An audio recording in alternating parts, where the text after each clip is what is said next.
ਸਤਿ ਸ਼੍ਰੀ ਅਕਾਲ। ਤੁਸੀਂ ਜੁੜ ਚੁੱਕੇ ਹੋ ਅਜੀਤ ਵੈਬ ਟੀਵੀ ਦੇ ਨਾਲ ਤੇ ਮੈਂ ਹਾਂ ਤੁਹਾਡੇ ਨਾਲ ਮਨਜੋਤ ਸਿੰਘ। ਹਰਿਆਣਾ 'ਚ ਵਿਧਾਨ ਸਭਾ ਚੋਣਾਂ ਤੋਂ ਪਹਿਲਾਂ ਕਾਂਗਰਸ 'ਚ ਸ਼ਾਮਲ ਹੋਣ ਦੀਆਂ ਅਫਵਾਹਾਂ ਵਿਚਾਲੇ ਪਹਿਲਵਾਨ ਵਿਨੇਸ਼ ਫੋਗਾਟ ਨੇ ਬੁੱਧਵਾਰ ਨੂੰ ਕਾਂਗਰਸੀ ਨੇਤਾ ਰਾਹੁਲ ਗਾਂਧੀ ਨਾਲ ਮੁਲਾਕਾਤ ਕੀਤੀ ਸੀ। ਇਸ ਦੇ ਨਾਲ ਹੀ ਟੋਕੀਓ ਓਲੰਪਿਕ ਦੇ ਕਾਂਸ਼ੀ ਤਗਮਾ ਜੇਤੂ ਬਜਰੰਗ ਪੁਨੀਆ ਨੇ ਵੀ ਵਿਰੋਧੀ ਧਿਰ ਦੇ ਨੇਤਾ ਨਾਲ ਮੁਲਾਕਾਤ ਕੀਤੀ ਸੀ। ਕਾਂਗਰਸ ਨੇ ਮੰਗਲਵਾਰ ਨੂੰ ਕਿਹਾ ਸੀ ਕਿ ਉਹ ਕੇਂਦਰੀ ਚੋਣ ਕਮੇਟੀ ਦੀ ਬੈਠਕ ਤੋਂ ਬਾਅਦ ਫੋਗਾਟ ਨੂੰ ਲੈ ਕੇ ਸਥਿਤੀ ਸਪਸ਼ਟ ਕਰੇਗੀ। ਸੋ ਅੱਜ ਦੀ ਵੱਡੀ ਜਾਣਕਾਰੀ ਇਹੀ ਹੈ ਕਿ ਵਿਨੇਸ਼ ਫੋਗਾਟ ਅਤੇ ਬਜਰੰਗ ਪੁਨੀਆ ਕਾਂਗਰਸ ਦੇ ਵਿੱਚ ਸ਼ਾਮਲ ਹੋ ਗਏ ਨੇ। ਹਰਿਆਣਾ ਵਿਧਾਨ ਸਭਾ ਚੋਣਾਂ ਦਰਮਿਆਨ ਦੇਸ਼ ਦੇ ਪਹਿਲਵਾਨ ਬਜਰੰਗ ਪੁਨੀਆ ਅਤੇ ਵਿਨੇਸ਼ ਫੋਗਾਟ ਨੇ ਆਪਣਾ ਸਿਆਸੀ ਸਫ਼ਰ ਸ਼ੁਰੂ ਕਰ ਦਿੱਤਾ ਹੈ। ਦੋਵੇਂ ਸਟਾਰ ਪਹਿਲਵਾਨ ਕਾਂਗਰਸ ਦੇ ਵਿੱਚ ਸ਼ਾਮਲ ਹੋ ਗਏ ਨੇ। ਬਜਰੰਗ ਪੁਨੀਆ ਅਤੇ ਵਿਨੇਸ਼ ਫੋਗਾਟ ਸਭ ਤੋਂ ਪਹਿਲਾਂ ਕਾਂਗਰਸ ਪਾਰਟੀ ਦੇ ਪ੍ਰਧਾਨ ਮਲਿਕਾਰਜੁਨ ਖੜਗੇ ਨੂੰ ਮਿਲਣ ਪਹੁੰਚੇ, ਜਿਸ ਤੋਂ ਬਾਅਦ ਦੋਵੇਂ ਕਾਂਗਰਸ ਹੈੱਡਕੁਆਟਰ ਪਹੁੰਚੇ ਅਤੇ ਪਾਰਟੀ 'ਚ ਸ਼ਾਮਲ ਹੋਏ ਨੇ। ਓਲੰਪਿਕ 'ਚ ਇਤਿਹਾਸ ਰਚਣ ਵਾਲੇ ਬਜਰੰਗ ਪੁਨੀਆ ਅਤੇ ਵਿਨੇਸ਼ ਫੋਗਾਟ ਦੀਆਂ ਕਾਂਗਰਸ ਪਾਰਟੀ ਦੇ ਪ੍ਰਧਾਨ ਮਲਿਕਾਰਜੁਨ ਖੜਗੇ ਨਾਲ ਤਸਵੀਰਾਂ ਸਾਹਮਣੇ ਆਈਆਂ ਹਨ, ਜਿਸ ਦੌਰਾਨ ਪਾਰਟੀ ਦੇ ਜਨਰਲ ਸਕੱਤਰ ਕੇਸੀ ਵੇਣੁਗੋਪਾਲ ਵੀ ਮੌਜੂਦ ਸਨ। ਇਹ ਤਸਵੀਰਾਂ ਹੈ ਤੁਹਾਡੇ ਨਾਲ ਲਗਾਤਾਰ ਸਾਂਝੀਆਂ ਕਰ ਰਹੇ ਹਾਂ ਔਰ ਇਸ ਮੌਕੇ ਪਾਰਟੀ ਪ੍ਰਧਾਨ ਮਲਿਕਾਰਜੁਨ ਖੜਗੇ ਨੇ ਸੋਸ਼ਲ ਮੀਡੀਆ ਹੈਂਡਲ ਐਕਸ ਤੇ ਪੋਸਟ ਕਰਦੇ ਹੋਏ ਕਿਹਾ ਹੈ ਕਿ ਚੱਕ ਦੇ ਇੰਡੀਆ, ਚੱਕ ਦੇ ਹਰਿਆਣਾ, ਸਾਡੇ ਪ੍ਰਤਿਭਾਸ਼ਾਲੀ ਚੈਂਪੀਅਨ ਵਿਨੇਸ਼ ਫੋਗਾਟ ਅਤੇ ਬਜਰੰਗ ਪੁਨੀਆ ਨੂੰ ਮਿਲੇ ਨੇ ਔਰ ਜਿਨ੍ਹਾਂ ਨੇ ਦੁਨੀਆ ਦੇ ਵਿੱਚ ਭਾਰਤ ਦਾ ਨਾਮ ਰੌਸ਼ਨ ਕੀਤਾ ਹੈ ਅਤੇ 10 ਰਾਜਾ ਜੀ ਮਾਰਗ ਤੇ ਸਾਨੂੰ ਤੁਹਾਡੇ ਦੋਵਾਂ ਤੇ ਮਾਣ ਹੈ। ਇਹ ਟਵੀਟ ਸੀ ਜੋ ਕਾਂਗਰਸ ਪਾਰਟੀ ਦੇ ਪ੍ਰਧਾਨ ਮਲਿਕਾਰਜੁਨ ਖੜਗੇ ਨੇ ਆਪਣੇ ਐਕਸ ਅਕਾਊਂਟ ਉੱਤੇ ਸਾਂਝਾ ਕੀਤਾ ਸੀ ਤੇ ਹੁਣ ਤੁਹਾਨੂੰ ਸੁਣਾ ਦਿੰਦੇ ਹਾਂ ਕਿ ਪਾਰਟੀ ਦੇ ਵਿੱਚ ਸ਼ਾਮਿਲ ਹੋਣ ਤੋਂ ਬਾਅਦ ਸਭ ਤੋਂ ਪਹਿਲਾ ਬਿਆਨ विनेश फोगाट दा की सी। सबसे पहले तो मैं पूरे देशवासियों का बहुत बहुत धन्यवाद कहना चाहती हूँ, आप मीडिया पर्सन्स का भी, क्योंकि आप लोग ही हम लोगों को इतना through out the journey wrestling में आपने सपोर्ट किया है। तो मैं उम्मीद करती हूँ कि मैं आपकी उम्मीदों पे खरा उतरूँ बिल्कुल। और कांग्रेस पार्टी का मैं बहुत बहुत धन्यवाद करती हूँ, क्योंकि जब बोलते हैं ना कि बुरे टाइम में पता लगता है कि अपना कौन है। जब हम रोड पे घसीटे जा रहे थे तो छोड़ के बीजेपी को देश में जितनी भी पार्टियां हैं वो हमारे साथ में थी, हमारे दर्द को समझ पा रही थी, हमारे आंसुओं को समझ पा रही थी। मैं बहुत प्राउड फील कर रही हूँ कि मैं एक ऐसी पार्टी में, एक ऐसी विचारधारा में हूँ जो महिलाओं के साथ हो रहा अन्याय और उनके साथ बुरे बर्ताव के खिलाफ खड़ी है। वो लड़ाई लड़ने के तैयार है, सड़क से लेकर संसद तक। और मैं विश्वास दिलाती हूँ पूरे देशवासियों को कि जो मेहनत, जो लगन से हमने रेसलिंग में काम किया है, हम चाहते हैं कि देश के हर एक नागरिक को जो दर्द, जो तकलीफ हमने झेली है, खासकर महिलाओं के लिए, हर एक उस महिला के साथ में हम खड़े हैं जो अपने आप को लाचार, अपने आप को बेबस समझती है। रेसलिंग में मैंने पूरा कोशिश किया कि मैं जितनी भी महिलाओं को, छोटी बच्चियों को इंस्पायर कर सकती हूँ। मैं चाहती तो मैं जंतर मंतर पे रेसलिंग छोड़ सकती थी और सभी लोग भी मान रहे थे, पूरा देश इस चीज़ को विश्वास कर रहा था, क्योंकि बीजेपी आईटी सेल ने उस चीज़ को साबित करने की कोशिश की थी कि हम चले हुए कारतूस हैं, हम ख़त्म हो गए हैं, हम पॉलिटिक्स कर रहे हैं। उन्होंने बोला मैं नेशनल नहीं खेलना चाहती, मैंने नेशनल चैंपियनशिप खेला। उन्होंने बोला ये ट्रायल्स दे के नहीं जाना चाहते, मैंने ट्रायल्स भी दिया। उन्होंने बोला कि ओलंपिक्स लेवल तक नहीं जाना चाहते, मैं ओलंपिक्स में गई, मैं फाइनल्स में गई। अनफॉर्चुनेटली परमात्मा को कोई और चीज़ मंजूर होगी। एक चीज़ मुझे पता है कि जब मेहनत आप करते हो तो ज़रूरी नहीं कि आपको उसी दिशा में मिले, कई बार दूसरी चीज़ों में भी आपको वो फल मिल जाता है। और परमात्मा ने मुझे मेरे देश के लोगों की सेवा करने का जो मौका दिया है, वो मैं मानती हूँ कि उससे बड़ा पुण्य का काम कोई नहीं हो सकता है। मेरे लिए बहुत प्राउड की बात है, बहुत एक मैं नई पारी की शुरुआत कर रही हूँ आज से। मैं चाहती हूँ कि जो हमने फेस किया एज ए खिलाड़ी होने के नाते, उन सब खिलाड़ियों को वो चीज़ ना फेस करनी पड़े। हम उनकी लड़ाई में साथ हैं। शायद उनको आज हिम्मत मिले कि जो पार्टियां पावर में रहती हैं शायद वो साथ में नहीं खड़ी हो, लेकिन उनके बहन भाई हैं जो उनके साथ में खड़े हैं। और हमें पता है स्पोर्ट्स में कितना गलत होता आया है, नहीं बोल पाते हैं खिलाड़ी। आप हमसे देख लो, बजरंग के ऊपर डोप का बैन लगा दिया 4 साल का, सिर्फ किसी लिए कि सिर्फ उन्होंने आवाज़ उठाई थी हमारे साथ बैठ के।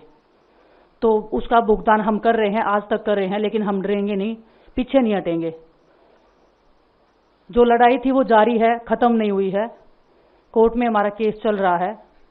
वो लड़ाई भी हम जीतेंगे, जिंदगी की जंग भी हम जीतेंगे। खेल में जैसे हमने कभी हार नहीं मानी है, तो हम इस नए प्लेटफॉर्म पे जो आ रहे हैं, देश की सेवा का भाव, और सिर्फ बोलने तक सीमित नहीं रहेगा ये।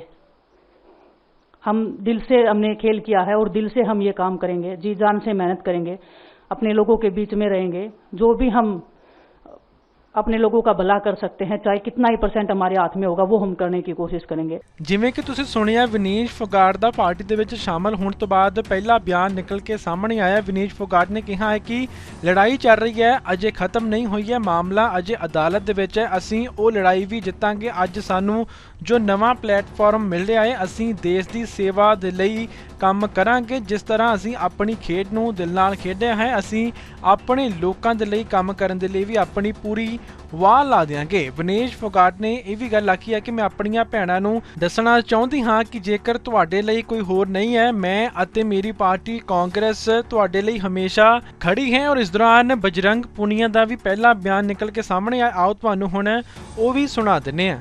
सभी को नमस्कार, और मैं धन्यवाद दूंगा केसी जी का, हरियाणा के प्रभारी हमारे दीपक बावरिया जी का, अध्यक्ष हमारे उदयभान जी का, पवन खेड़ा जी का और विनीत पुनिया जी का, और जितने भी कांग्रेस के हमारे लीडर हैं उन सब का, कि हमें विनेश ने बताया कि बुरे समय में हमारे साथ खड़े हुए। जो आज बीजेपी की IT सेल बोल रही है कि इनका मकसद तो सिर्फ राजनीति करना था, हमने तो उनको लेटर भेजा था, वो जब भी नहीं आए। हमने तो बीजेपी के जो सांसद थी, जितनी भी महिला सांसद थी, उनके घर पे लेटर दिया था, वो फिर भी उन बच्चियों के साथ नहीं खड़े हो पाए। कांग्रेस पार्टी तो बिना कुछ हमने इनको बताया, ये वहाँ पे हमारे साथ खड़े हुए। तो देश की बेटियों की जो आवाज़ उठाई, उसका भुगतान हम कर रहे हैं। लेकिन ये चीज़ हमें पता लगी कि जो अत्याचार बेटियों पे हुआ जंतर मंतर पे, उसके साथ सिर्फ बीजेपी पार्टी खड़ी हुई और सभी पार्टी हमारे साथ खड़ी थी। और जो भी आज हम इस पे कांग्रेस पार्टी में आए हैं, मैं धन्यवाद देता हूं सभी का। हम अपनी पूरी मेहनत, जितनी हमने कुश्ती में मेहनत की है, जितनी हमें किसान आंदोलन में मेहनत करी है, जितना अग्निपथ योजना के टाइम पे मेहनत करी है और बेटियों के आंदोलन में मेहनत करी है, ऐसे ही मेहनत करेंगे और कांग्रेस पार्टी को भी मजबूत करेंगे और देश को भी मजबूत करेंगे। और ग्राउंड पे रह के काम करेंगे। जैसे रेसलिंग में बचपन से 7-8 साल की उम्र में लगे थे, जब ये पता नहीं था कि हम ओलंपिक मेडल जीतेंगे, लेकिन धीरे धीरे आगे बढ़ते गए, मेहनत करते गए और वो मुकाम हमें मिला, क्योंकि ओलंपिक से बड़ा कोई भी प्लेटफॉर्म नहीं होता। और जिस दिन विनेश फाइनल में गई, उस दिन पूरा देश जोश में था, पूरा जश्न हुआ। लेकिन अगले दिन जो घटना हुई, पूरा देश दुखी था। लेकिन कुछ IT सेल थी जो पूरा देश में जश्न मना रही थी, तो ये देश के लिए बड़े दुख की बात है। और पूरे देश को सोचना चाहिए कि आप किन लोगों को सपोर्ट कर रहे हैं। जो देश में खिलाड़ियों के साथ, महिलाओं के साथ, किसानों के साथ, जवानों के साथ जो अत्याचार कर रहे हैं, आप उन लोगों को सपोर्ट कर रहे हैं। तो मैं यही बोलूँगा कि हम मिलके मजबूती से लड़ेंगे, और जो संघर्ष की लड़ाई, उसमें हम हमेशा कांग्रेस के साथ खड़े रहेंगे। और जो विनेश ने बोला कि हम हर जो महिला, जो बेटियां, देश की बेटियां हैं, जिनके साथ अत्याचार होता है, हम उनकी आवाज़ हमेशा उठाते रहेंगे। ਜਿੱਥੇ ਅੱਜ ਹਰਿਆਣਾ ਵਿਧਾਨ ਸਭਾ ਚੋਣਾਂ ਤੋਂ ਪਹਿਲਾਂ ਪਹਿਲਵਾਨ ਵਿਨੀਸ਼ ਫੋਗਾਟ ਅਤੇ ਬਜਰੰਗ ਪੁਨੀਆ ਨੇ ਕਾਂਗਰਸ ਪਾਰਟੀ ਜੁਆਇਨ ਕਰ ਲਈ ਔਰ ਇਸ ਦੌਰਾਨ ਪਹਿਲਵਾਨ ਸਾਕਸ਼ੀ ਮਲਿਕ ਨੇ ਦੋਵਾਂ ਪਹਿਲਵਾਨਾਂ ਦੇ ਕਾਂਗਰਸ 'ਚ ਸ਼ਾਮਿਲ ਹੋਣ ਤੇ ਵੱਡਾ ਸੰਦੇਸ਼ ਦਿੱਤਾ ਹੈ। ਉਹਨਾਂ ਕਿਹਾ ਹੈ ਕਿ ਇਹ ਦੋਵੇਂ ਪਹਿਲਵਾਨਾਂ ਦਾ ਨਿੱਜੀ ਫੈਸਲਾ ਹੈ, ਪਰ ਮੇਰਾ ਮੰਨਣਾ ਹੈ ਕਿ ਸਾਨੂੰ ਤਿਆਗ ਕਰਨਾ ਚਾਹੀਦਾ ਹੈ। ਉਹਨਾਂ ਕਿਹਾ ਕਿ ਸਾਡਾ ਜੋ ਅੰਦੋਲਨ ਸੀ, ਭੈਣਾਂ ਧੀਆਂ ਦੀ ਜੋ ਲੜਾਈ ਸੀ, ਉਸ ਨੂੰ ਗਲਤ ਰੂਪ ਨਹੀਂ ਦੇਣਾ ਚਾਹੀਦਾ ਹੈ। ਮੇਰੀ ਲੜਾਈ ਜਾਰੀ ਰਹੇਗੀ ਅਤੇ ਮੈਂ ਅਜੇ ਵੀ ਇਸ ਤੇ ਕਾਇਮ ਹਾਂ। ਕੁਸ਼ਤੀ ਦੇ ਵਿੱਚ ਔਰਤਾਂ ਦੇ ਸ਼ੋਸ਼ਣ ਵਿਰੁੱਧ ਸਾਡਾ ਅੰਦੋਲਨ ਜਾਰੀ ਹੈ ਅਤੇ ਮੈਂ ਹਮੇਸ਼ਾ ਸੋਚਦੀ ਹਾਂ, ਕੁਸ਼ਤੀ ਦੇ ਲਈ ਕੰਮ ਕਰਦੀ ਹਾਂ ਅਤੇ ਭਵਿੱਖ ਦੇ ਵਿੱਚ ਵੀ ਕੰਮ ਕਰਦੀ ਰਹਾਂਗੀ। उन्होंने शायद आज पार्टी ज्वाइन की है और करेंगे मतलब, और वो रिज़ाइन देने आ रहे हैं, तो ये उनका व्यक्तिगत फैसला है, पर्सनल चॉइस है उनकी कि वो पार्टी में जाना चाहते हैं। बाकी मेरा मानना ये है कि कहीं ना कहीं हमें त्याग कर देना चाहिए और बाकी जो हमारा जो आंदोलन था, जो बहन बेटियों की लड़ाई थी, वो उसको गलत रूप ना दिया जाए। मैं अभी भी उस पर डट के खड़ी हूँ। महिलाओं के लिए जो रेसलिंग में जो शोषण होता था और जो हमारा आंदोलन है वो अभी भी मेरी तरफ से बिल्कुल जारी है। और बस मैं यही कहना चाहूँगी कि मैं हमेशा से रेसलिंग के लिए सोचती आई हूँ, रेसलिंग के हित में काम करती आई हूँ और हमेशा करती रहूँगी।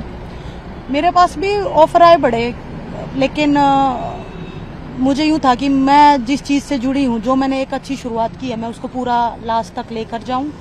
और जब तक जो है फेडरेशन हमारी क्लीन नहीं हो जाती, बहन बेटियों का शोषण बंद नहीं हो जाता, तो मेरी लड़ाई हम जो है जारी रहेगी। साक्षी जी, एक सवाल ये है कि जो राजनीति ज्वाइन करने का उन्होंने फैसला किया है, इसको आप किस तरह से देख रही हैं? हाँ देखो, ये तो उनका पर्सनल फैसला है। उनको इच्छा हुई मन में, उन्होंने पार्टी ज्वाइन करने की सोची, तो वो उनकी चॉइस है। उनको लगा कि उनको वहाँ बेहतर दिखाई दे रहा है, तो उन्होंने वो चीज़ फैसला लिया है। आपको लगता है कि अब जो इश्यूज आपके थे, जो आंदोलन के इश्यूज थे, उसको पार्टी में रह के उठा पाएंगी वो? देखो, मैं ये कहना चाहूंगी कि जो आंदोलन है उसको गलत रूप ना दिया जाए। उन्होंने चाहे आज रिजाइन दे दिया हो पार्टी में जाने के लिए, लेकिन आंदोलन जो मेरी तरफ से है, वो जो मेरी लड़ाई है वो जारी है और मैं सदा इस चीज के लिए काम करती रहूंगी। अच्छा, आपको भी पार्टी से ऑफर हैं? कौन कौन सी पार्टी से ऑफर हैं और क्या सोच देखो, रही हैं? जब मुझे वहां जाना ही नहीं तो मैं उस चीज के बारे में बात ही क्या करूं। मेरा वो मकसद ही नहीं है ना। मेरा शुरुआत से मकसद था, धरना शुरू करा जब से मेरा मकसद नहीं था कि मैं किसी पॉलिटिकल पार्टी से हूँ। बड़े एलिगेशंस आए कि किसी पॉलिटिकल पार्टी के उससे बैठे हो या किसी के इन्फ्लुएंस से बैठे हो, लेकिन ऐसा नहीं था। जो लड़ाई है वो जेन्युइन है और वो जारी रहेगी। अच्छा, आपकी काफी अच्छी बनती है दोनों से।